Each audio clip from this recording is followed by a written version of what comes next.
Oke, baik. Bismillah. Assalamualaikum warahmatullahi wabarakatuh. Waalaikumsalam warahmatullahi Waalaikumsalam warahmatullahi wabarakatuh. Alhamdulillah ya.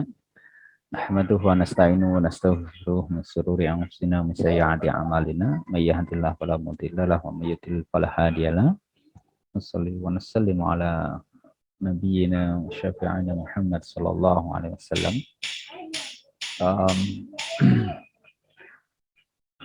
Ya, kesempatan di bulan Ramadan ya. Ada yang tertinggal di UTS-nya atau enggak? Enggak ada ya? Kalau ada karena sakit atau karena ada uzur yang lain yang syar'i, silahkan segera menghubungi untuk UTS-nya. Kalau sudah semua ya alhamdulillah ya. Itu yang pertama. Yang kedua tentu selamat juga menjalankan puasa Ramadan ya di 10 hari yang terakhir. Mudah-mudahan kita makin sehat ya, secara fisiknya, secara lahiriahnya nampak menjadi lebih healthiness-nya makin meningkat gitu ya. Lalu dari sisi pikiran jauh lebih jernih gitu, juga lebih bisa beraktivitas lebih bagus, berpikir lebih brilian. Mumpung juga masih Ramadan, khususnya teman-teman yang semester 6,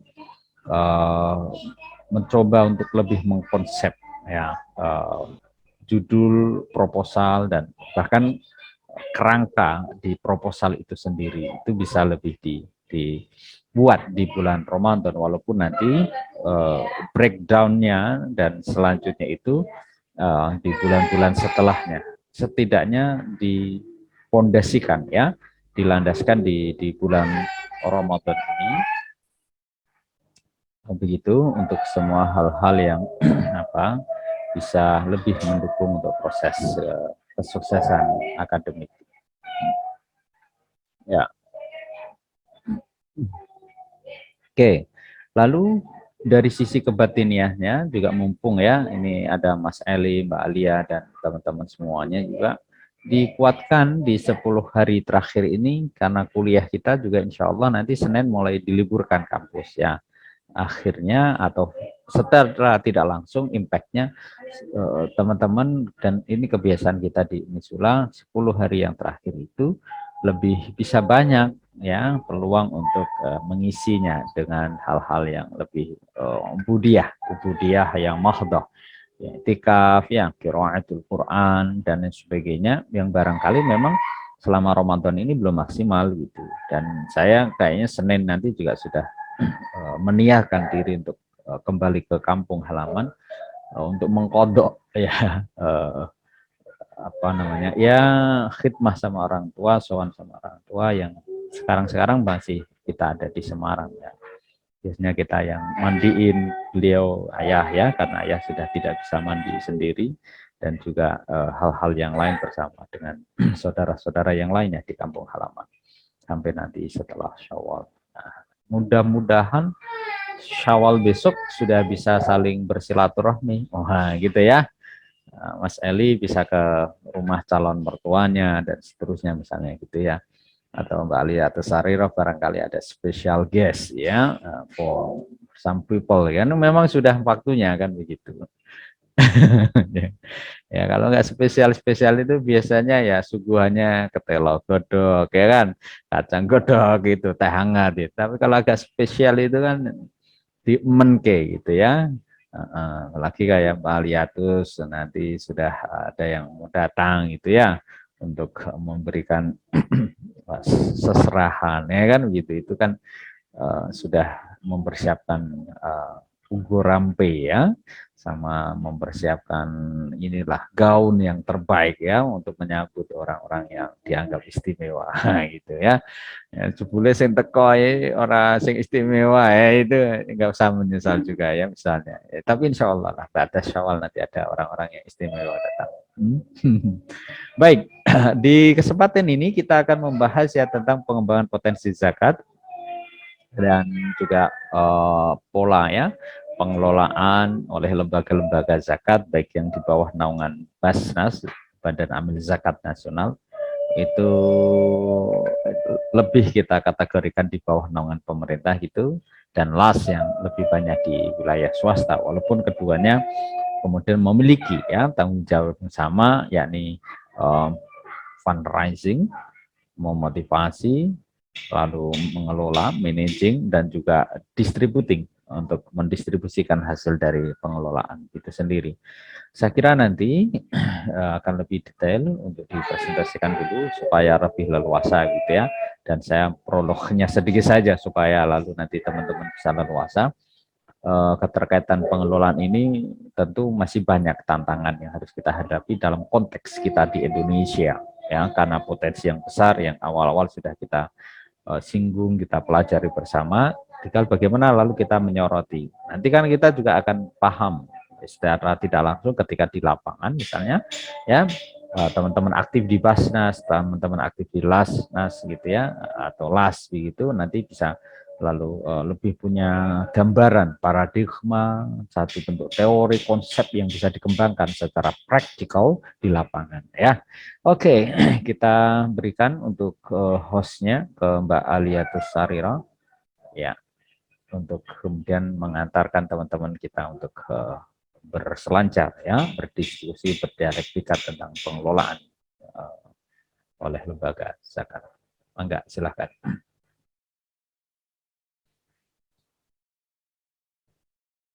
Ya, sudah muncul Mbak Aliatus sama teman-teman.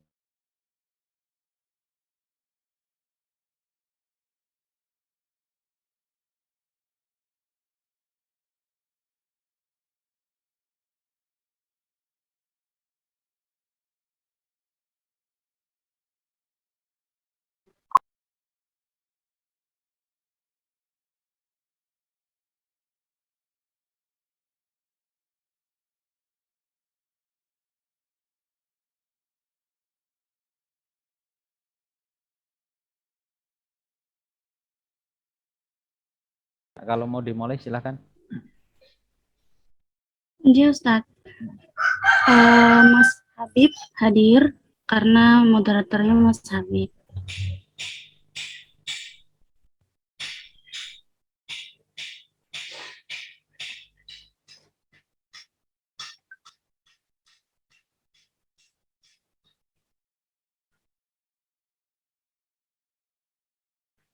Habib belum kelihatan. Cek suara saya bisa terdengar dengan jelas, teman-teman, Ustadz? Ya, terdengar ya. Oke. Oke. Karena teman-teman sebagian masih ada yang belum join, Waalaikumsalam warahmatullahi wabarakatuh. Hamdan wa syukran lillah, salatu wassalamu ala rasulillah, la haula wa la quwwata illa billah, amma ba'd. Kepada yang kami hormati, yang kita hormati bersama, Dr. Ahmad Zainur Rashid, selaku dosen pengampu mata kuliah Zakat Wakaf di Indonesia. Di kelas ini, yang senantiasa kita tunggu-tunggu, doa beserta nilai baiknya. Ya. Serta teman-teman peserta mata kuliah kali ini yang insya Allah diberikan keberkahan oleh Allah Subhanahu wa Ta'ala. Kami dari kelompok 3 yang terdiri dari saya sendiri, Aliatus Sariro, merangkap sebagai moderator, kemudian Azhar Anhafidin, Bagus Ubaidillah, Dwi Bagus Wicaksono, Fathur Intan, Mas Muhammad Abdullah Jabbar. Pada kesempatan kali ini kita akan membahas terkait dengan lanjutan materi kemarin, yakni pengembangan potensi zakat beserta pemikiran dan pengelolaannya oleh nasional atau disingkat sebagai LAS di Indonesia, yang mana banyak yang sudah tahu bahwasannya Basnas dan LAS ini merupakan satu lembaga resmi dari pemerintah yang masuk pemerintah, tapi memang diresmikan pemerintah sebagai badan lembaga yang mandiri berkaitan dengan pengelolaan zakat, mulai dari pengambilan, pengelolaan, pendistribusian, pendayagunaan sebagainya, yang mana bentuk Basnas dan LAS yang membentuk manajemen pengelolaan zakat yang lebih terorganisir, yang bertanggung jawab atau melaporkan pertanggungjawabannya kepada Presiden melalui Menteri. Nah, itu sekilas terkait dengan Basnas dan LAS yang ada di Indonesia. Selanjutnya, mungkin materi pada kesempatan kali ini pembahasannya meliputi apakah yang dimaksud dengan Basnas dan LAS itu, secara lebih rincinya itu seperti apa, kemudian bagaimana Basnas dan LAS melakukan pengelolaan terhadap dana zakat atau potensi zakat di negara kita, serta pengembangan apa saja, inovasi apa saja yang telah dilakukan oleh Basnas dan juga LAS dalam upaya memajukan atau memanfaatkan potensi zakat di Indonesia, dan yang terakhir ialah potensi zakat sendiri di negara kita. Ya. Untuk pembahasan yang pertama berkaitan dengan pengertian apa itu Basnas dan LAS akan disampaikan oleh Mas Bagus dan juga Mas Habib. Karena Mas Habib belum join, ini saya sampaikan kepada Mas Bagus terlebih dahulu. Mas Bagus. Baik, terima kasih Mbak Lea buat waktunya. Ini saya akan sedikit memaparkan materi dari pengembangan potensi zakat beserta pengelolaan oleh Basnas dan LAS di Indonesia. Pembahasan 1, apa itu Basnas dan LAS? Badan Amil Zakat Nasional. Basnas atau Badan Hukum atau Badan Amil Zakat Nasional merupakan lembaga yang diusulkan oleh Kementerian Agama yang kemudian disetujui Presiden. Tujuan dibentuknya Basnas adalah untuk mengelola zakat di Indonesia sesuai dengan ajaran Islam. Biasanya Basnas beranggotakan 11 orang, di mana hanya ada 3 orang dari pemerintah yang biasanya ditunjuk oleh kementerian atau suatu instansi zakat. Sementara itu, 8 orang sisanya berasal dari masyarakat seperti tokoh agama atau ulama serta tenaga profesional. Kepengurusan Basnas berlaku selama 5 tahun dan bisa dipilih kembali untuk 1 kali masa jabatan. Beberapa tugas Basnas adalah menyelenggarakan tugas administratif dan teknis pengumpulan, pendistribusian, dan pendayagunaan zakat. Basnas juga bertugas untuk mengumpulkan dan mengelola data yang diperlukan untuk mengelola zakat. Kemudian, lembaga amil zakat. Berbeda dengan Basnas yang dibentuk pemerintah, LAS dibentuk oleh pihak swasta. LAS biasanya diprakrasi oleh masyarakat dan bergerak dalam bidang dakwah, sosial, pendidikan, dan kemasyarakatan. Meski demikian, LAS dikukuhkan serta dibina oleh pemerintah dan memberikan laporan kepada pemerintah atas pelaksanaan tugasnya.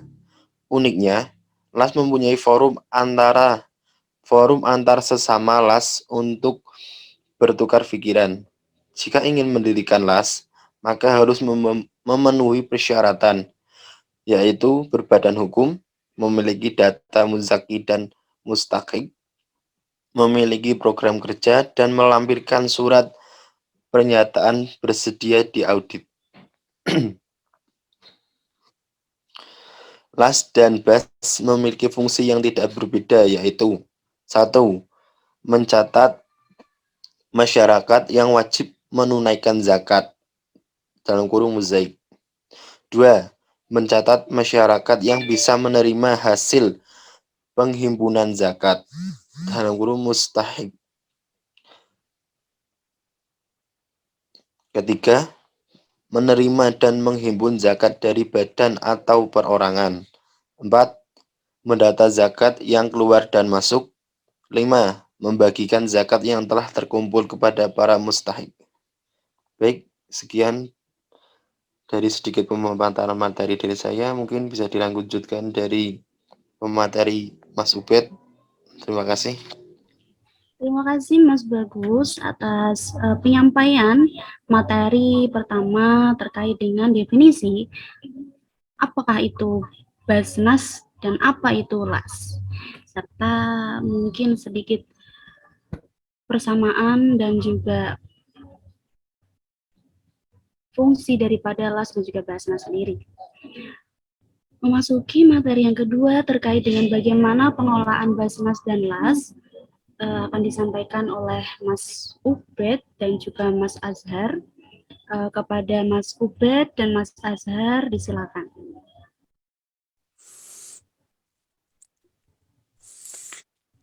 Ya, terima kasih Mbak Alia. Saya akan memaparkan materi yang kedua, yaitu melanjutkan dari materi yang pertama.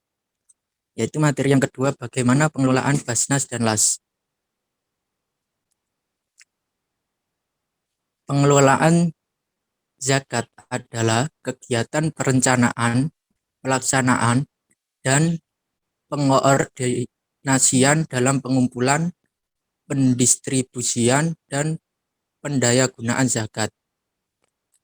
Dalam upaya mencapai tujuan pengelolaan zakat, dibentuk Badan Amil Zakat Nasional, yaitu yang disebut Basnas, yang berkedudukan di ibu kota negara, Basnas Provinsi, dan Basnas Kabupaten atau Kota. Basnas merupakan lembaga pemerintah non-struktural yang bersifat mandiri dan bertanggung jawab kepada Presiden melalui Menteri. Basnas merupakan lembaga yang berwenang melakukan tugas pengelolaan zakat secara nasional.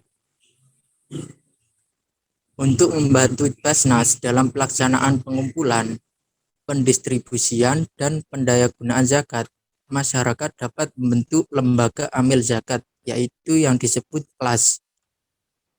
LAS wajib melaporkan secara berkala kepada Basnas atas pelaksanaan pengumpulan, pendistribusian, dan pendayagunaan zakat yang telah diaudit syariat dan keuangan.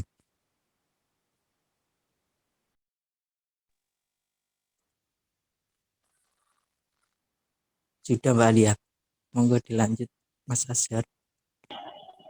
Oke, materi kali ini dasar hukum Undang-Undang 23 tahun 2011 tentang pengelolaan zakat adalah pasal 20, pasal 21, pasal 29, dan pasal 34 ayat 1 Undang-Undang Dasar Negara Republik Indonesia. Penjelasan umum Undang-Undang Pengelolaan Zakat. Negara menjamin kemerdekaan tiap-tiap penduduk untuk memeluk agamanya masing-masing dan untuk beribadat menurut agamanya dan kepercayaannya itu. Penunaian zakat merupakan kewajiban bagi umat Islam yang mampu sesuai dengan syariat Islam. Zakat merupakan peranata keagamaan yang bertujuan untuk meningkatkan keadilan, kesejahteraan masyarakat, dan penanggulangan kemiskinan. Dalam rangka meningkatkan daya guna dan hasil guna, zakat harus dikelola secara melembaga, sesuai dengan syariat Islam, amanah, kemanfaatan, keadilan, kepastian hukum, terintegrasi, dan akuntabilitas, sehingga dapat meningkatkan efektivitas dan efisiensi pelayanan dalam pengelolaan zakat. Selama ini, pengelolaan zakat berdasarkan Undang-Undang Nomor 38 Tahun 1999 tentang pengelolaan zakat dinilai sudah tidak sesuai lagi. dengan perkembangan kebutuhan hukum dalam masyarakat sehingga perlu diganti. Pengelolaan zakat yang diatur dalam undang-undang ini meliputi kegiatan perencanaan, pengumpulan, pendistribusian, dan pendayagunaan. Selanjutnya, saya kembalikan ke moderator.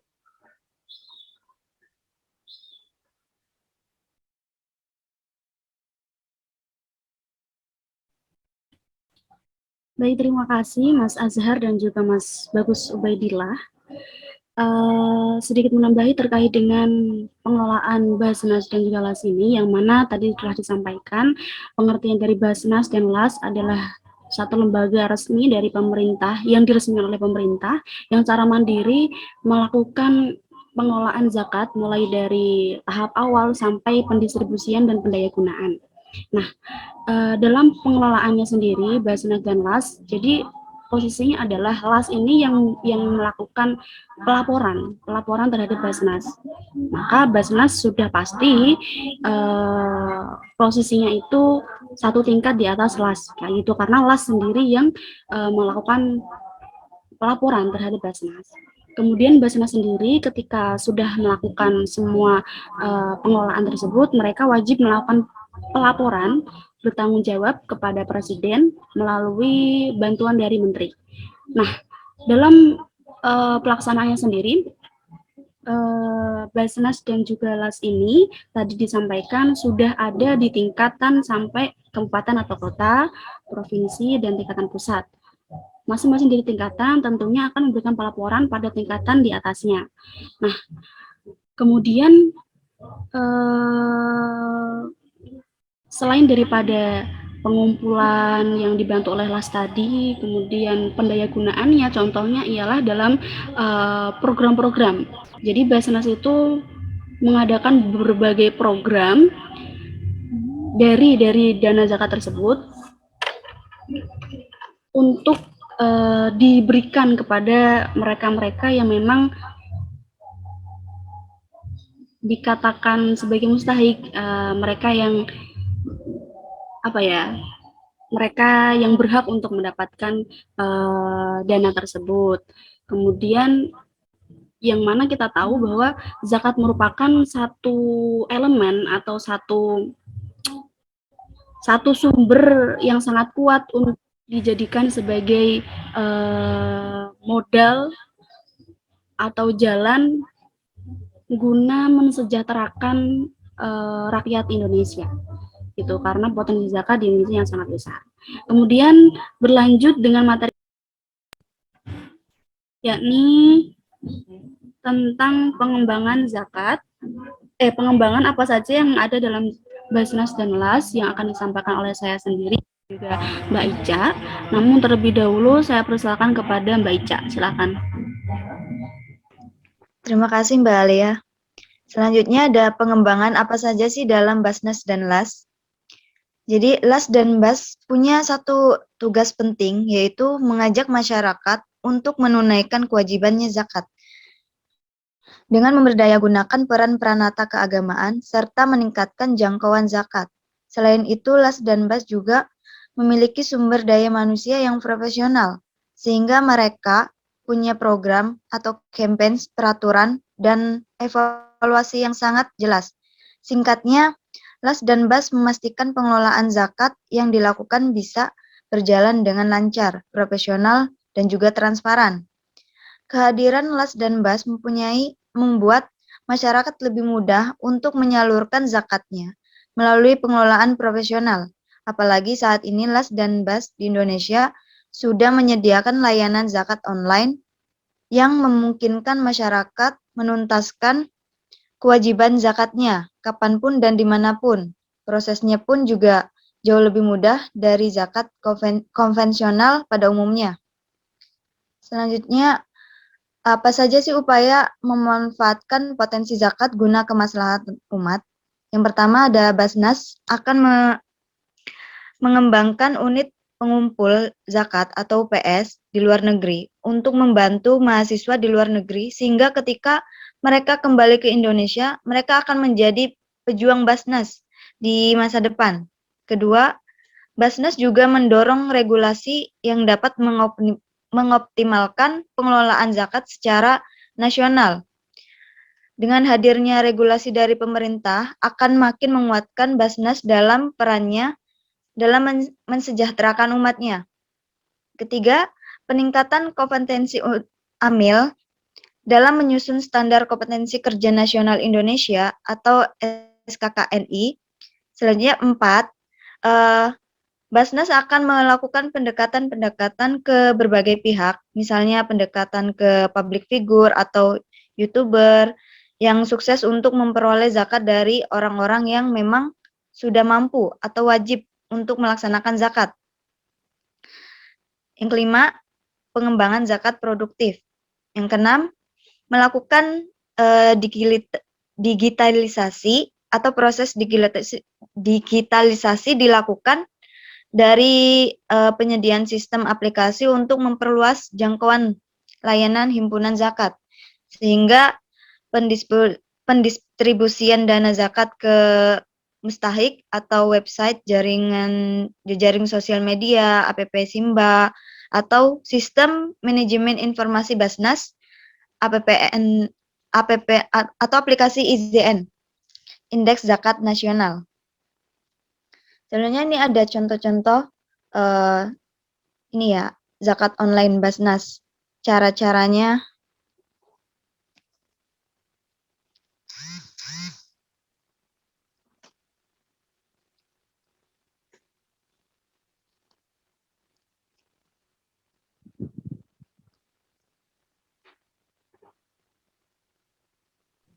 selanjutnya akan disampaikan oleh Mbak Alia tentang prestasi Basnas dan LAS. Terima kasih Mbak Ica atas pemaparannya. Sedikit menambahi terkait dengan upaya dalam Basnas memanfaatkan potensi zakat untuk kemaslahatan umat. Di sini sudah ada beberapa aplikasi yang telah di-launchingkan oleh Basnas sendiri. Bahkan aplikasi ini bisa sampai pada lini yang sangat besar. Karena sepertinya dunia digital, maka Basnas dan juga LAS berupaya untuk mengimbangi digital dengan mengupayakan layanan secara digital pula. Bahkan ada di Toko itu juga sudah bekerja sama dengan Basnas. Itu ada kayak aplikasi yang bisa menyambung ke ini kan ada dari OVO, kemudian apa ini yang toko ini ada informasi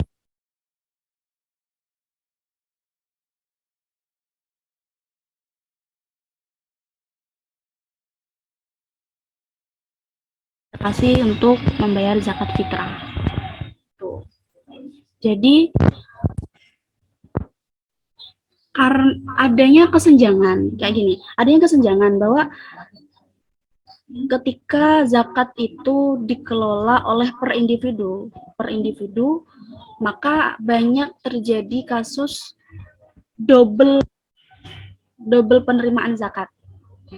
Jadi satu orang misalnya 2 orang itu mendapatkan banyak zakat, sedangkan di tempat lain, di wilayah lain ada yang kekurangan atau ada yang belum mendapatkan kayak gitu. Jadi hadirnya Basnas dan LAS ini terutama dalam rencana strategis mereka di tahun 2016 dan tahun 2020 itu mereka ingin supaya fungsi mereka sebagai pengelola zakat secara nasional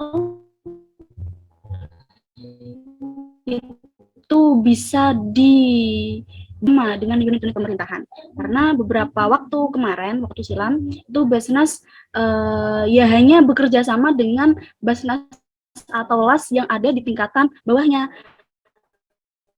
Di tingkatan provinsi, bekerja sama dengan tingkatan kabupaten kota dan tingkatan pusat. Belum ada campur tangan secara langsung, secara lebih besar dari pemerintah sendiri. Nah, melalui rancangan atau rencana strategis Basnas di tahun 2016 sampai 2020, rencana 5 tahunan, itu mereka tadi mengupayakan untuk membuat regulasi yang setara, yang bareng, yang bisa bersinergi dengan pemerintah, sehingga unit-unit dari pemerintah itu bisa membantu dalam pelaksanaan atau pendayagunaan serta pengambilan zakat di masing-masing wilayahnya gitu. Itu salah satu upaya tadi dari Basnas dan juga LAS dalam mengupgrade atau memanfaatkan potensi zakat di negara Indonesia untuk kemaslahatan umat.